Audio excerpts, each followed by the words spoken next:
listening to the Read-Aloud Revival podcast. This is the podcast that inspires you to build your family culture around books.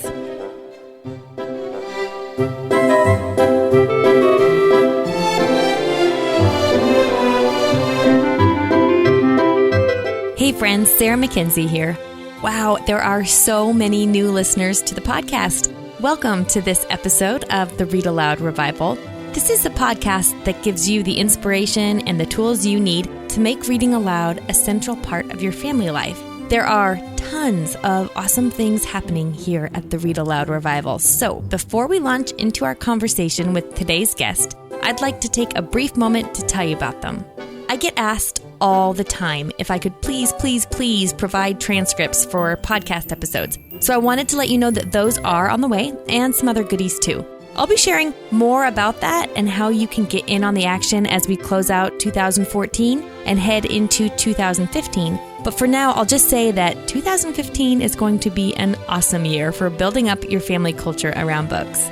If you haven't gotten your free Read Aloud Revival Jumpstart Challenge materials yet, go get them. What are you waiting for? Head to readaloudrevival.com and you can grab your copy of an e-guide that walks you through how to make reading aloud a habit in your home, even if all you have is 5 minutes a day. There are also some printable worksheets and charts, a downloadable audio file, and access to the private Facebook community, which is really just a crazy awesome place to hang out.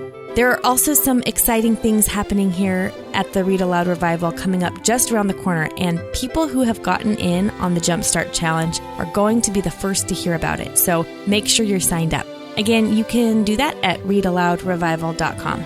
Okay, enough housekeeping. Today's show is such a good one. I'm so happy to introduce you to today's guest, Caroline Starr Rose. So let's get this episode going.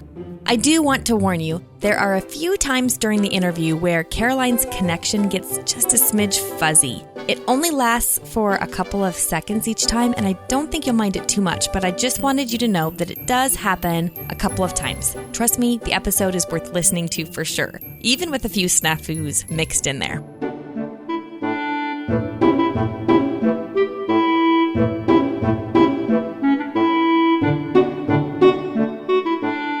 Caroline is the much-beloved author of Maybe, a novel written entirely in verse. It has been described as part Hatchet, part Little House on the Prairie, part Out of the Dust, a story of courage and hope written entirely in poetry. Amazing. She's got a couple more books coming out in 2015, and I'm reading the galleys of one of them right now. My oldest daughter whipped through it in no time and brought me the book with this completely satisfied smile and told me, "Mom, you're going to love it." And I thought that was a pretty good endorsement. So I thought it would be fun to chat with Caroline about reading verse aloud, about how to get started with introducing our kids to poetry if we don't feel like we have much experience with it ourselves, and about what inspires her writing. So Caroline, thank you so much for chatting with me today. Thank you. I'm listening to your description and I'm just swooning over here. Give your daughter a hug for me. I will. And that's a pretty good endorsement from her because she loves poetry. I wish I had developed a love for poetry like she has because So when she brought me the book and said, "You're going to love it. It's so wonderful." And she keeps asking me, "What part are you at? What part are you at now?" It's great. So let's get started by having you tell us a little bit about yourself and your family. Okay, I am a former teacher. I taught middle grade social studies and English all over the country, here in New Mexico. And then my husband, who's a pastor, I put him through seminary in Florida. So I taught in Florida, and then he took his first pastorate in Virginia, and I taught there as well. Then we moved to Michigan, and then we moved to Louisiana, where I taught again. And so we have two boys who are 11 and 13. So we've got two middle schoolers this year. And that's kind of the Rose family in a nutshell. Very good. So I am so intrigued by this idea of entire books written in verse. And I have never seen anything like it before reading your books. So I'm wondering what that process was like when you were deciding to write your first book in verse. Well, I'll first start by saying, I know sometimes for readers, it is kind of a new experience, the verse. Verse novels have probably been around. Probably the book that is most well-known is one that you mentioned, Out of the Dust, which won the 97, written in 97, won the 98 Newbery. Okay. And there are one or two before that, but that's really kind of the first book that broke on the scene and was well-known.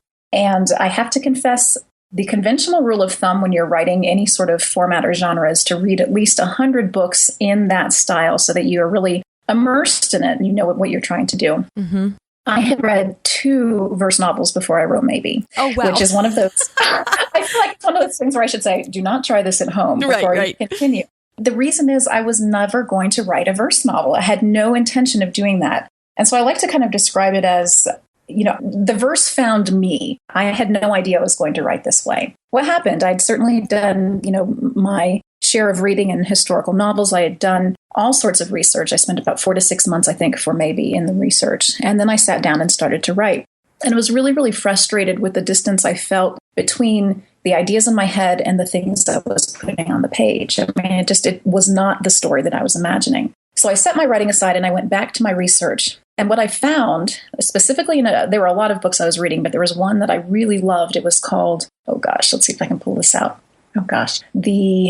Keep This Only to Yourself, The Private Writings of Midwestern Women, which I just love that because I'm an incredibly nosy person. So I was reading these first-hand accounts, these letters and these journals of these Midwestern women. Right. I went back to the introduction of this book, and the editor had kind of determined some of the things that she found in the private writings of these women. And they were things like really spare language, really controlled language. It was really important to be able to say, even indirectly, nothing has happened. Because if something happened, something oftentimes was a bad thing. Okay. There weren't flowery expressions. Think of how we speak nowadays. Oh, it's my birthday, or oh, this is the worst day of my life. Nothing was like that. It was all controlled and contained. And I really felt like I'd been struck by lightning. I felt like I now have the keys to this book. If I can mirror the voices of these frontier women, I can access both this character and her world. And I felt like I really had an understanding for the first time as to why Karen Hess approached Out of the Dust in the way that she did as a verse novel. Now, I have to confess, I did not tell myself I was writing verse for a really long time because I think that would have terrified me. Okay. And I remember my mom called a few weeks later and she asked, what is it that you're working on right now? And I said to her, well, I don't even know how to talk about it. I'd written maybe 10 or 12 of these poem type things at this point. And I said, but it's the most honest thing I'd ever written. And really, this is the 4th novel. Maybe it was my 4th novel, the first to sell, the 4th that I wrote. Okay. And from a marketing standpoint, it was the least marketable, but the most honest work that I had done. And so I just really held to that. And that's what saw me through. So had you written poetry before that? I had sold 2 children's poems. So yes, but little 4-line poems to a children's magazine. Right. Really no other experience. I didn't know what. That's amazing. That's so amazing. Okay, so when you're working on your books, actually, before we get into the next part, so you have another book in verse coming out in 2015, the one I'm reading now, which is called Bluebirds. Has it been a similar experience as you've been writing it, where you feel like it's really been in the most, this honest, really raw kind of writing, or how's the experience been different for you? Absolutely honest and raw. The thing about verse is that you strip away everything. Children's in general, you don't have a lot of wiggle room as far as the place for flowery language and lots of description. Now, I mean no disrespect because I love me some Lucy Maud Montgomery. She actually is one of my favorite people in the world. But if we look at classics and we look at modern children's literature, things are very different now. What would be acceptable in an Anne of Green Gables with lots of room for description and this sort of thing just doesn't happen anymore. And that's just simply taste and how things have changed over time. And I'm not, again, I love the classics, but things have changed. Pacing has changed. And as you're, building a story, things have changed over the years. Right. And verse is even a further step in that direction. You just are working with kernel of a character, the kernel of the story. Everything else is stripped away. In a lot of ways, I feel like I kind of climb inside the character, which is incredibly helpful because it's not always easy to know your characters. And so this opportunity to kind of climb in their skin and see the world through their eyes. This is also something I love for historical fiction because I think so often historical fiction can feel distant and, what would a word be? Well, not pertinent in our lives. And I think verse as a venue for historical fiction is just such a beautiful fit because it makes everything present and real, and we are in the moment with the character. Yeah, well, I've noticed that already as I've been reading Bluebirds, is that right from the very first line, I felt like I was saddled up right there with the character. Like I've already got a connection with her. And it must be because when you're writing in verse, like you said, I feel like I'm climbing right into her skin. It's very interesting. Thank you. I have to also say I do use first person, which is hilarious. I read a book maybe, 10 years ago. The first time I ever noticed I was reading something in first person, I might have read other things, but this book really kind of hit me as, wow, this is in first person, and that is the weirdest thing in the world. I can't stand it. So what do I turn around and write 2 novels in first person? Right. But again, sometimes it's funny. Some people see that as gimmicky, and actually a lot of people see verse as gimmicky too. Huh. But what I have found, the author, I need to tell the story in the way that it best suits the characters and the setting and the story itself. And I have found, for me, for these 2 books, the immediacy that is there with the verse and with the present tense. So when you're working on your books, do you read them aloud to yourself? I do. And I have never sat and read the whole thing front to finish through. Mm-hmm. I know a lot of people do that, people who write verse and people who write prose. But what I find is I've been reading to myself out loud, and then I realize suddenly I'm back in my head and I didn't even notice. Right. But I talk to myself the whole time. I'll sit in Starbucks and I'm just kind of a weird person to be around. Verse is there is rhythm to it. It's very much like music. And I don't know if I danced ballet for 10 years. And so I feel like in a lot of ways, just kind of the flow of music and the rhythm of language. Again, I write picture books as well, which not all picture books are this way, but oftentimes, again, that's a really distilled way to write, and rhythm and structure and every word counting. Both of those things you're going to find in both verse novels and in picture books. And so I just really have been aware of word placement on a page and how words sound and work together. So then would you consider your books especially well suited to be read aloud or more suited to read alone? I know the first time I saw one of your books, I thought, oh my goodness, this is amazing. The whole thing is written in verse. I wonder if I should read this aloud or if I should just hand this to somebody.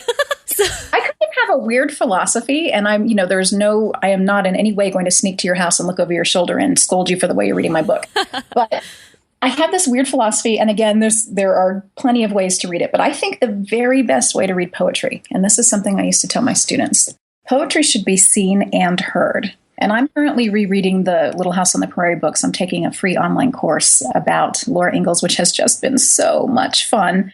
But, again and again, one of the expressions you hear in that series is, children sit at the table, they should be seen and not heard. And so instead of this idea of children being seen and not heard, I like the idea of poetry being seen and heard. A poet tries to communicate both with the language, the rhythm, the imagery in the words, but also with the structure of the poem on the page, either through line breaks or through stanza breaks. And so if you have the opportunity to both see and hear, and so ideally you would even be reading it aloud. Now, do I do this myself? Not often, but I really think that is the ultimate way to experience verse novels. And one of my favorite conversations I ever had was with a school in Nebraska last year. I was on the Nebraska, the Golden Sower list, which is a list of books for, I can't even remember now, but the kids read, I think they had to read at least 3, and then they got to vote on their favorite at the end of the year. And so I had the opportunity to Skype with quite a few schools in Nebraska, which was really, really fun. And one teacher had told me they had read the entire book as a class, but she had projected each page on the wall. And that just gave me chills to realize the kids could hear the words and they could see the words at the same time. And I just really felt like, my gosh, that entire room really got to experience the whole book in its richest form. Right. So if I was to sit and read aloud and my children were to sit next to me and look at the page, that would be pretty ideal. I would love it. A lot like a picture book, as you read along in a picture book with your children. And again, most of the time they're looking at the pictures, but the words too. Again, the verse and a picture book, they seem really so intertwined for me. So yeah, that would be ideal. Well done. I love it. Okay. So I am curious about how one reads poetry aloud, because I know I'm intimidated by it, and I have heard others say they don't really know how to read poetry either. One of the things that always trips me up is I'm not sure if I should read each line distinctly and then take a little pause, or if I should just continue to read it like a long sentence. And so what would you say about that? Let me first start by saying the word poet kind of freaks me out. As I told you, when I was writing Maybe, I didn't admit to myself it was a verse novel for a long time because, I didn't know what I was doing. I was afraid if I picked up something like Out of the Dust, I would kind of crumble on the floor in a ball of inadequacy because I am no Karen Hess. The other book I had read, by the way, was Heartbeat by Sharon Creech. She's another Newbery winner. So she has written several verse novels that are just brilliant as well. So again, I'd set the bar pretty high. Right. So this idea of poet was terrifying because, I had a very distinct picture that I think a lot of people have of someone in their black turtleneck and their beret and dispensing esoteric phrases for the world, things that might or might not be understood. And I just wasn't sure I knew poetry well enough to claim the mantle of poet. So I'll start first with that. As far as reading it, I was thinking about this a few days ago when I got these questions from you, and this idea that I have of poetry being seen and heard. I think I really started to develop that idea sitting in English class in high school, where we would, as I'm sure you did too, get poetry from our teacher, and we would sit and analyze it together. And I would read it, and I would sometimes struggle with how it was supposed to sound and what these line breaks were all about. And then my teacher would read it to us, and I would feel like I didn't necessarily understand everything better. But as she read it and as I saw it, it really opened up more to me as to what was going on. So line breaks are tricky. Sometimes you do pause, and sometimes a poet might give you an indication of that with some sort of punctuation. Okay. Other times you might have a couple of words all alone on a line. And actually, Sarah, I'm going to go back to something we discussed before we went on the air here. Yeah. I told you the poem that I might read for your listeners here. As I was looking at it, I thought, why did I write it that way? Or I might write it differently if I were doing it now. But now looking at it again, I understand why I wrote it that way. Interesting. So it's really kind of strange. I set two words off by themselves because I wanted those words to be emphasized. So even though rhythmically I'd like the reader to keep flowing through the sentence, those two words are key to the poem itself, and I wanted them to be emphasized, if that makes any sense at all. Yes. Actually, I don't know, I wish I had Bluebird sitting right next to me because I was reading it the other day and there was a selection. Man, I should have grabbed it before I sat down here. There was a selection toward the beginning where I think you had the word alone or... I'm going to grab my copy. Okay. And I believe it was Alice, and she was talking about how she was feeling so alone, and that word alone or, lonely or something like that was all by itself on a line. And I remember just staring at it for a second and being like, wow, that's really powerful. Just by itself, it made me stop and really, really just had a big impact on me, much more than it would have if it was just written as a normal sentence in prose. Yes, exactly. I love telling kids, and I used to tell my students this, and now when I talk with kids in classrooms, I love telling them authors have tremendous power. And what I mean by that is if we're doing our job well, we can pull emotions out of our readers. And so if I can use the way that I have structured a poem on a page to kind of direct your emotion, that is a really powerful thing. So yes, I had you kind of key in on that word alone, and I'm glad that worked for you.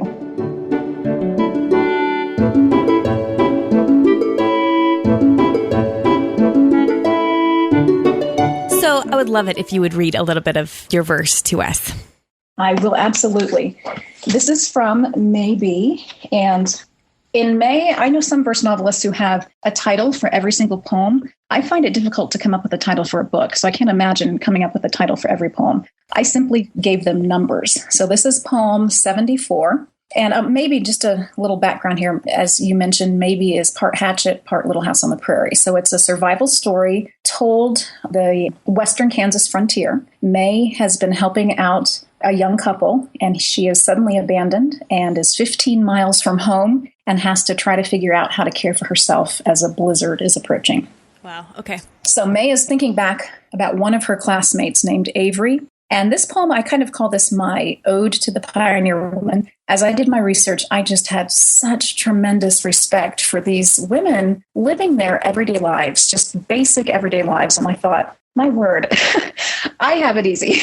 And I have so much to learn from just how they lived. Mm-hmm. So this is poem 74. Avery Pritchard told me that when his pa's away at night, sometimes a pack of wolves surrounds their soddy. The wolves sense a difference about the place. They howl, they scratch, but mostly they sit and wait.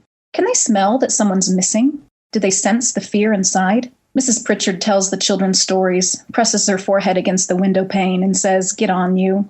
Last spring in the early dawn, Mrs. Pritchard took the shotgun and waited by the door. When she heard the wolf pack stirring, she aimed and fired. The pack rolled off like summer storm clouds. One skinny female lay dead. Avery's ma dragged that wolf to the door and left it, a hairy mound at the entrance to their soddy.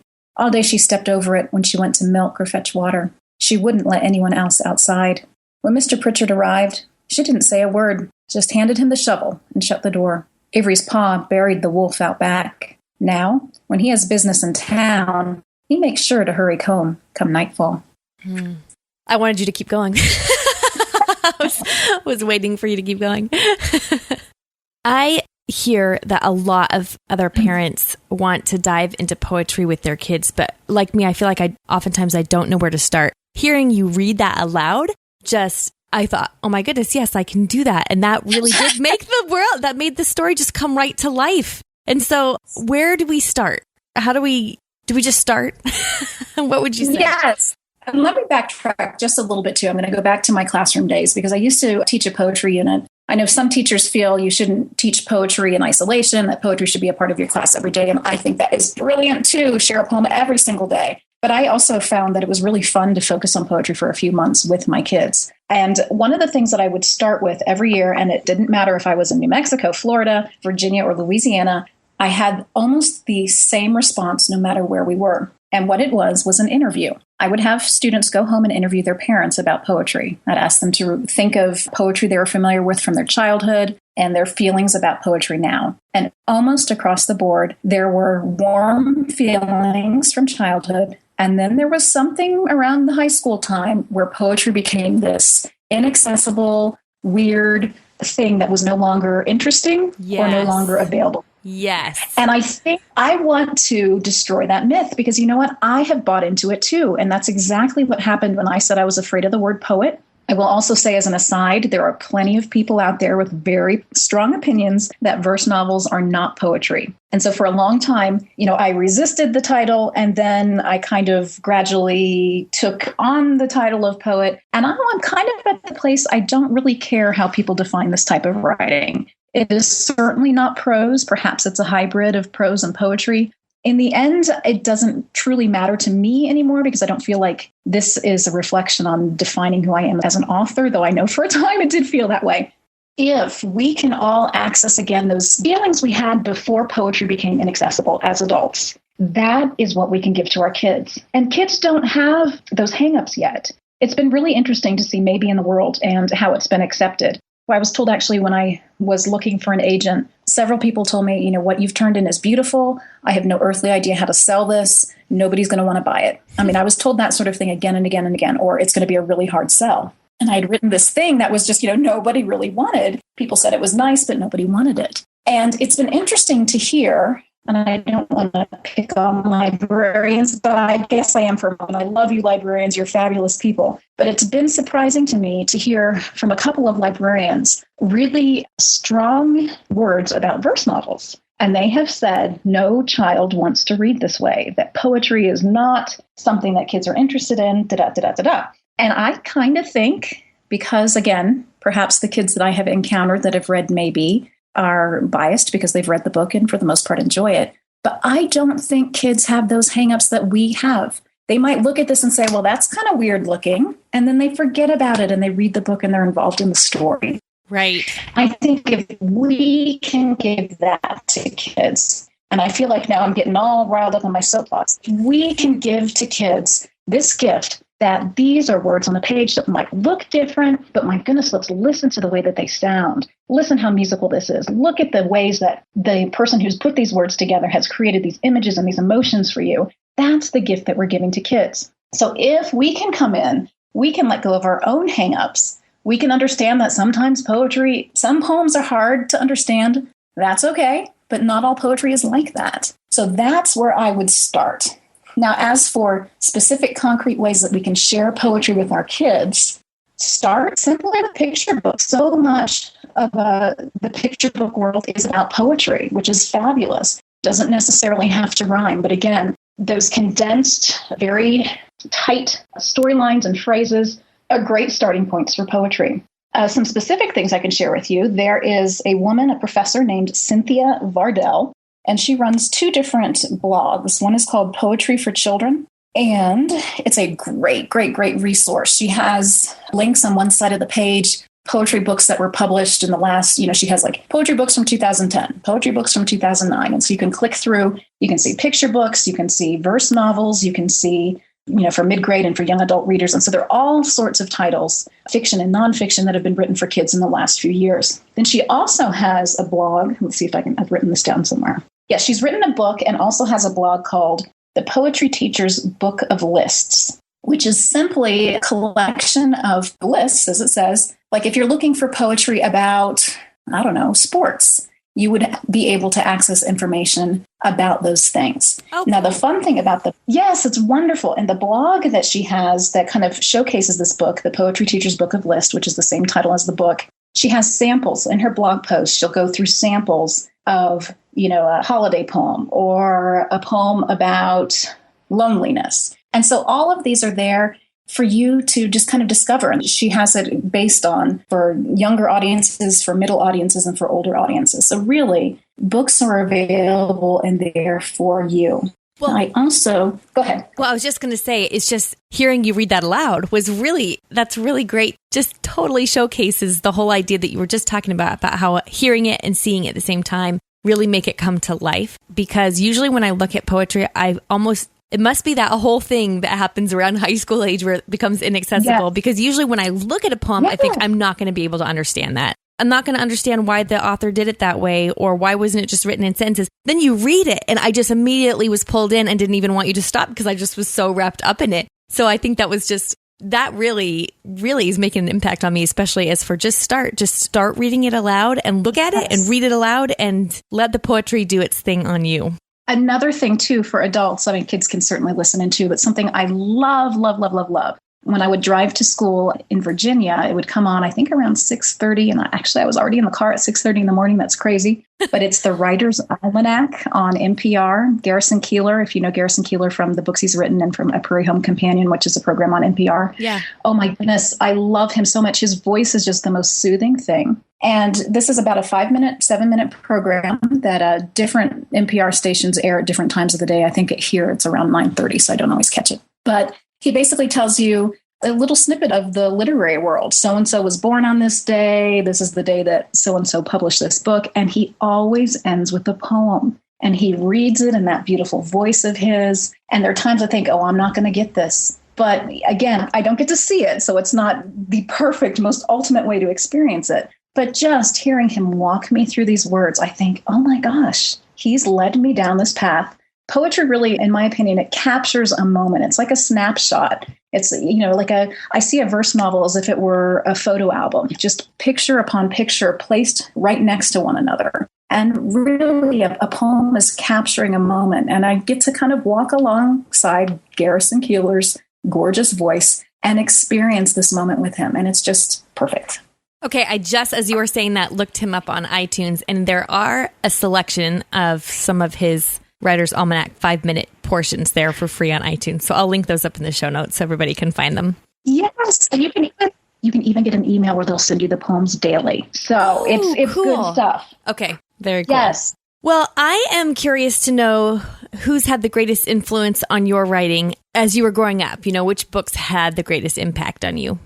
I always find these questions super hard. I'll tell you what I read, what I loved. As I mentioned before, Lucy Maud Montgomery. My gosh, I loved her. I read all of the Anne books, the Emily books. I read a few more. I think A Tangled Web was probably one that my grandmother gave me, which I absolutely loved. And when I hit high school, I found a friend who owned every single Lucy Maud book, or actually Maud, as she called herself. And so I took home over summer vacation 2 huge grocery bags full of the books I hadn't yet read. And I sat on the couch and just devoured them. And I just have loved her ever since. Oh, my daughter's going to love that because the same daughter who just absolutely loves your books, that Lucy Maud Montgomery is her very, very favorite author. So your daughter is my friend. We kindred are literary spirits. Exactly. We're kindred spirits. And you mentioned Jamie Martin before the program began. Jamie and I lived together for a time not lived together, but we met each other when we both lived in Virginia about, 15 years ago now. And we quickly discovered that we both loved Laura Ingalls Wilder and Lucy Maud Montgomery. And we discovered just around the same time that there were a collection of journals that Maud had kept from the time she was 14 until she died in her 60s. And we read these and we discussed these. And last year I decided I was going to read them again. And they have just had, as an author now, her books had a huge influence on me as a child. And then reading about her life, which was not easy by any means, but reading about it as an adult and seeing in her private writings. And again, as I told you, I'm nosy and I love that sort of thing. But getting to kind of dig into her life as an adult, as a mother. She was a teacher. She had 2 boys like I do. She was a pastor's wife, as I am. Oh, wow. She's an author. And so I just felt like, my gosh, this woman's world is fascinating to me. So she's had a huge impact on my writing world and just kind of how I have experienced the writing world. And I have kind of vowed to myself, I'll reread these 5 journals, these big fat volumes every 10 years. I just feel like they'll be companions for life. But back to the books that influenced me, Laura Ingalls, Lucy Maud Montgomery. I loved Beverly Cleary. I think I even love her more now as an adult. I think I love all the characters, but I think Ramona Quimby, I have never, ever, ever encountered another character, and it almost makes me cry. Another character that has so masterfully captured childhood. Mm. There is so much passion in the way that character is created. There is so much humor. And rereading these books with my children, rereading them before I started teaching, I realized, my gosh, this is teaching me to be patient with these little people. And this is a reminder of what it's like to be a little person out there in the world trying to make your way. I just think She is a genius. She is a genius, that woman. I'm not much of a fantasy person per se, but I was crazy about Lloyd Alexander's, and I don't know how to pronounce this because I've never said it out loud, Prydian Chronicles, which started with the Book of 3. I don't even think I know what you're talking about. Oh, they are fabulous. They're based loosely on Welsh legends. And I just reread the first one last year. I was amazed by the characterization and how strong it was. It just celebrated its 50th anniversary last year, or maybe it was this year. Anyway, I've reread it recently. And I was struck by both how masterfully the characterization was done and how complicated the storyline was. And in 4th and 5th grade, I lived these books. I would draw these maps with my best friend, and we would go on these quests together as characters from these books. So these were all just really... I just definitely lived in a book world.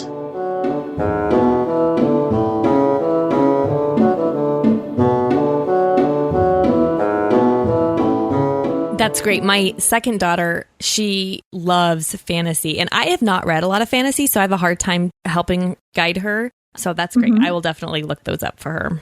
Yes, they're great. So I love to ask this question, and if that last question you hated, you're really going to hate this one. I know, and I prepared. Okay. If you were stranded on a deserted island with only 3 books, what would they be? That's what I thought you were going to say. And this was, again, really hard. And this is the sort of thing that I feel like is constantly changing for me. But I decided that this time and at this point in my life, I would approach this question in this way. And so I picked 3 books that I think are both stunning, but also I feel like I could read again and again, not tire of them, and also continue to learn from them in the way that they were constructed. So my first choice is Possession by A.S. Byatt. It's an adult title. It came out, I remember seeing it for the first time when I was a freshman in college in 1992. So sometime around then. Okay. And it ties for first place as my favorite book of all time. Oh my goodness. The second book that ties. In case you're curious, my second is The Count of Monte Cristo, which I love so much. Oh my gosh. I love that book.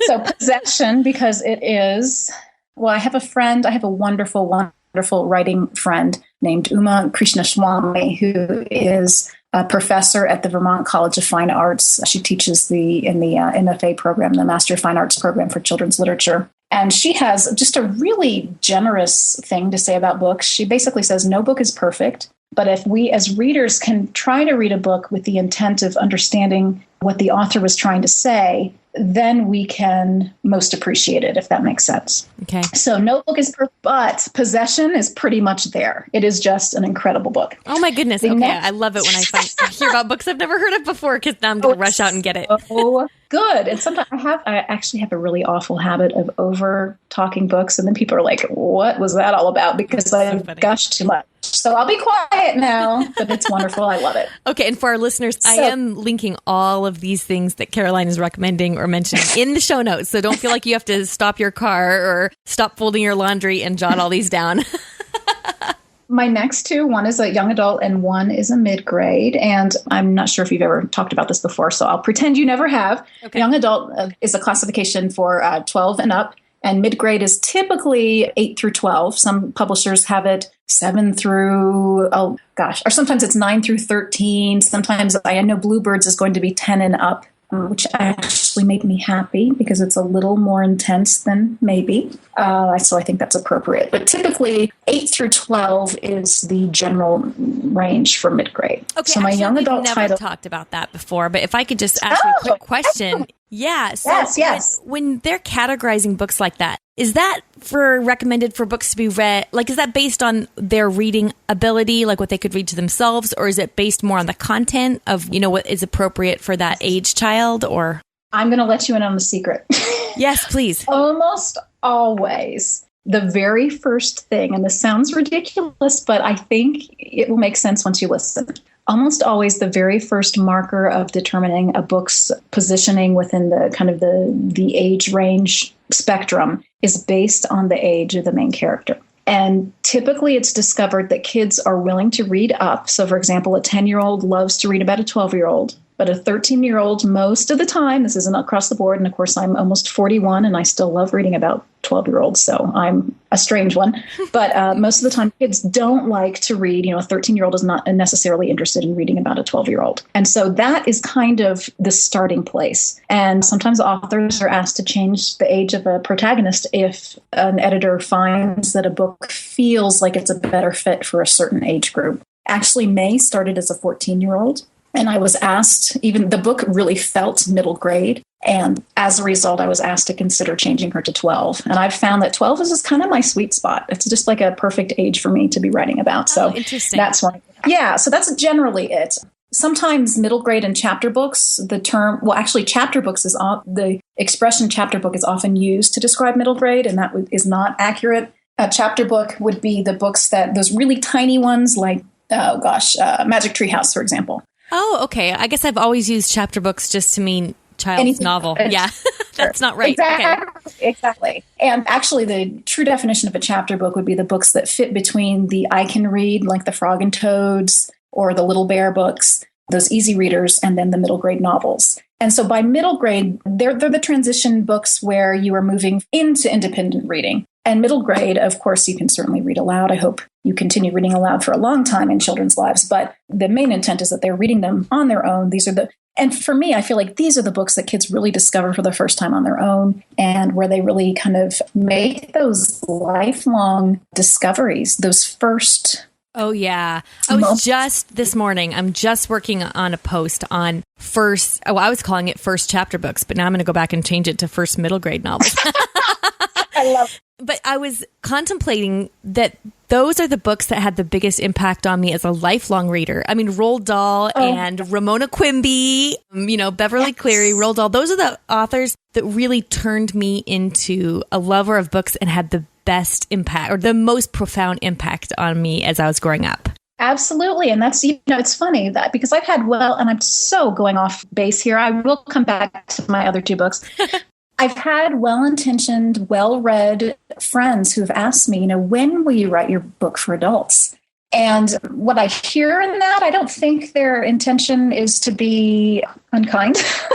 But what I hear is what you're doing now is practice work. That, the best work should be reserved for the grown-ups. And those people who write for adults are fabulous and brilliant. Some of my dearest friends write beautiful things for adults. But let me tell you, I want my best work to be for the young people. And here I am on my soapbox again. I want to transform lives the way my life was transformed by literature when I was a kid. And if I have the permission and the ability to extend dignity to young lives through what I create, my gosh, how amazing is that? What an amazing thing I get to do. Yes. Well, and I think there's a quote, and I'll need to look it up. This is like the third time on a podcast that it's come up where I wanted to quote C.S. Lewis. And I need to just pull up the quote so I always have it. What's that? Is it the quote where reading a book in childhood? Oh, yes, gosh. Coming back to it as an adult. Oh, how I don't remember how it goes. But yes, I agree. Yes. It's something for our listeners. It's something about, oh, here we go. I found it. A children's story that can only be enjoyed by children is not a good children's story in the slightest. Yes. Yes.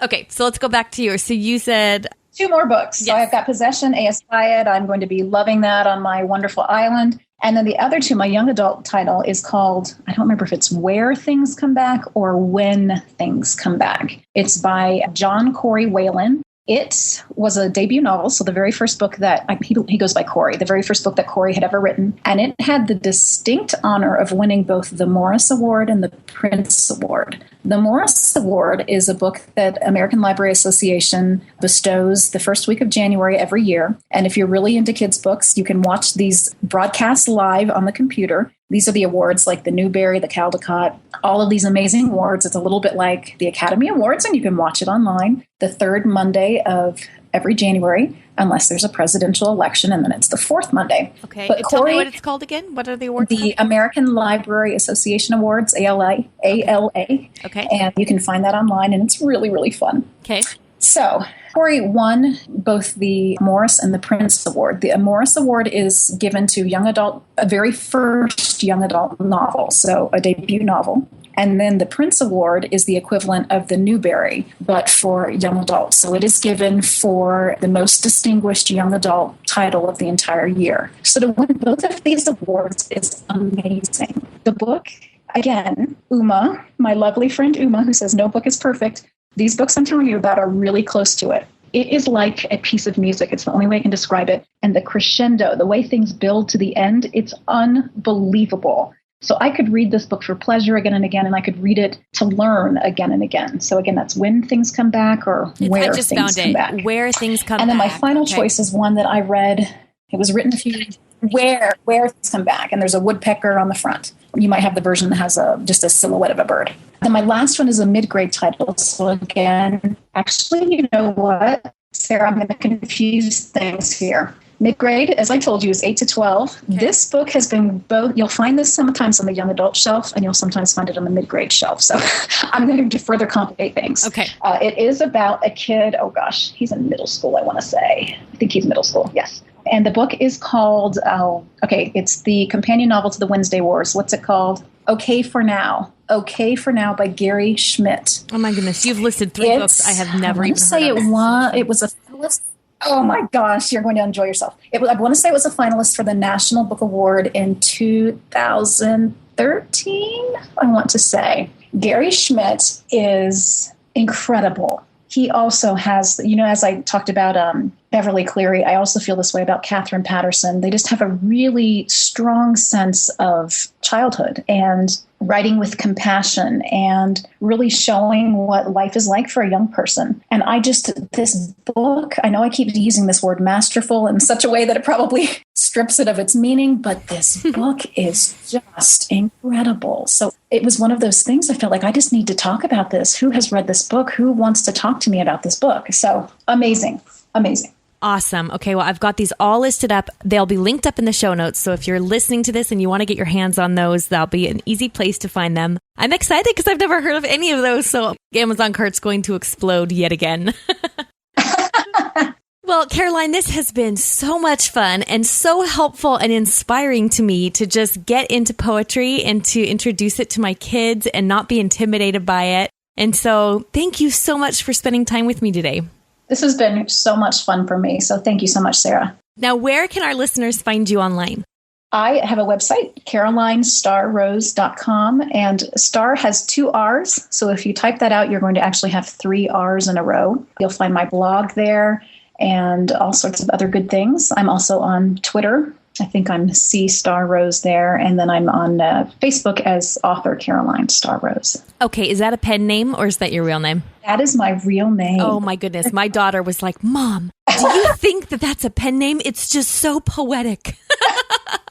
Well, you can pass this on to her. When I was in middle school, having the middle name Starr was like the worst burden any 12-year-old should have to carry. Oh, my goodness. Especially growing up in the 80s when all my classmates wanted to know, were your parents hippies? And do you have sisters named Moonbeam and Sunshine at home? And you're like, no, I don't. But now I love it. Oh, I bet you do. You couldn't, it's just perfect. It's just perfect. I love it. Well, thank you so much. And we appreciate all of the insight that you've shared with us. Absolutely. Thank you so much.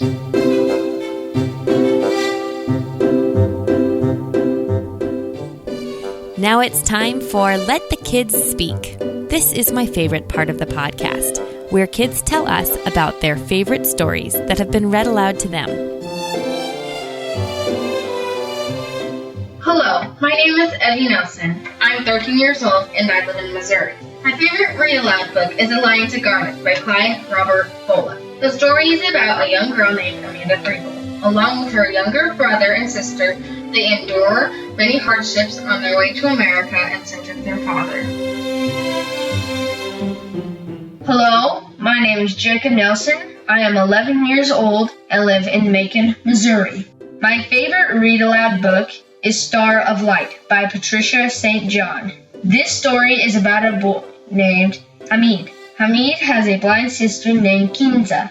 He is trying to save from slavery. Hello, my name is Elise Nelson. I am 9 years old and I am from Macon, Missouri. My favorite read-aloud book is Little Britches by Ralph Moody. The story is about a little boy who moves to Colorado to become a farmer. My favorite part in the book is when Ralph gets bucked off the donkey. Ralph has many exciting adventures. Gosh, I just love that part. Thanks, kids, for calling in. I really enjoy hearing about your favorite books. If your child would like to leave me a message and get featured on the show, head to readaloudrevival.com and scroll to the bottom of the page to do that. It's super easy, and it totally makes my day when I get those messages in my email inbox. Links to Caroline Starr Rose's books and website are in today's show notes, of course, and I just dearly love it if you left her a note to thank her for coming on the show in the comments there. Head to readaloudrevival.com and click on episode 15 to do that. I'll let you in on a little secret. Part of what I'm so crazy excited about for next year here at the Read-Aloud Revival is some live author events that I'm in the process of getting ready now. One of those author events is going to be a live video webinar with Caroline Starr Rose. All of your kids are invited, and she's going to give us a peek into what it's like to write her stories. Then there will be an opportunity for your kids to ask questions and have her answer them right there in real time on your screen. Pretty cool, right? Get yourself over to readaloudrevival.com and grab your Jumpstart Challenge materials, and that way I'll have a way to send you a note with more details about the live author events and lots of other cool stuff that will be happening here next year. It's going to be tons of fun. Well, I think that's it for today. I'm always kind of bummed when it's time to sign off. Come chat with me in the comments of the show notes, and hey, go build your family culture around books. Thanks for listening.